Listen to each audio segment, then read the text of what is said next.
Joining us by phone from her Ottawa office is Minister Patty Hajdu, the Member of Parliament for Thunder Bay Superior North and the Minister of Health.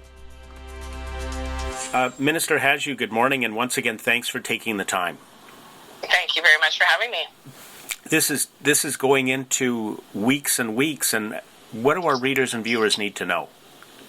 Well, first of all, a big thank you from me as the Health Minister for all the hard work, courage, and self-sacrifice that Canadians are showing, and in Thunder Bay Superior North residents are showing. It's really hard, and I think what people need to know is that their efforts are paying off. We are starting to see a slowing down of new cases. The doubling rate of cases is now every 10 days, roughly, instead of every 3 days, which is a good sign because it means that less people are getting infected, and that just simply means that people are staying home and they're really watching their close contact with other people. So that's the good news. I think the less positive news is that we still have a ways to go. We are looking now at measures that need to be in place, a health safety net, if you will, for the country as we start to think about coming out of this stage of essentially a halting of economic activity. But we know that it has to be done carefully, and we know that if we don't do this carefully together and we don't have the appropriate measures in place and that we don't see a true decline in new cases over the next couple of weeks, that we might be in for a bit longer measures. We're starting to get some fairly long-ranged cancellations. The CLE closed the car show for April. Live from the Rock was canceled yesterday. The Buskers Festival at the end of July has been canceled. How long do you think this is going to take?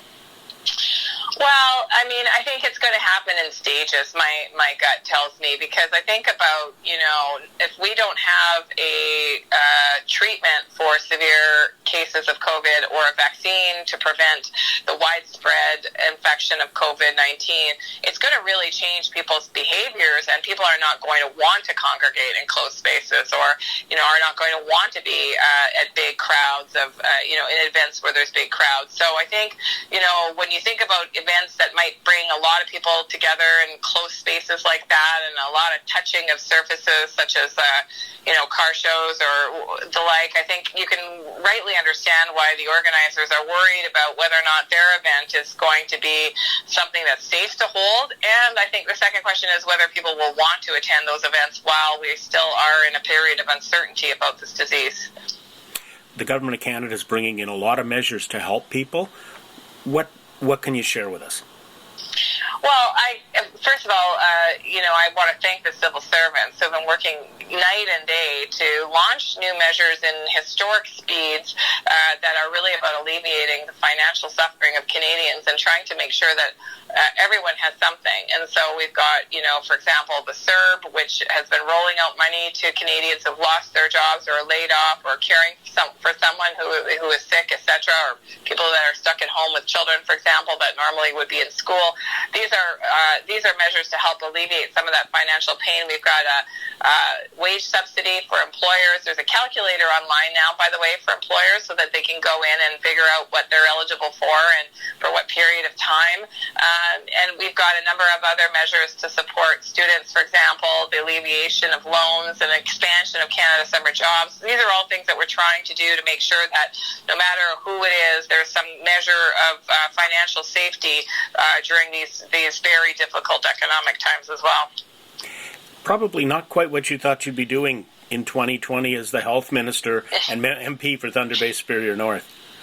No, actually, I was thinking back to the election and how we were campaigning on a platform that was actually, there was a lot of healthcare actually in that platform, if you recall, pharmacare and access to primary care and all of those kinds of things. But and so when I was appointed health minister, I was very excited to work on those things, and I still am excited, I have to tell you. I think that the silver lining to COVID is it's really drawn an attention to the cracks in our public healthcare system, in our national healthcare coverage, in the way that that healthcare is able to provide for people in various different parts of the country in different kinds of intensity. And so I think this is an opportunity, in a way, if there is any silver lining to this, to take a look at our systems of health and think about how we bolster them so that we have a very strong health safety net in the next steps of COVID-19.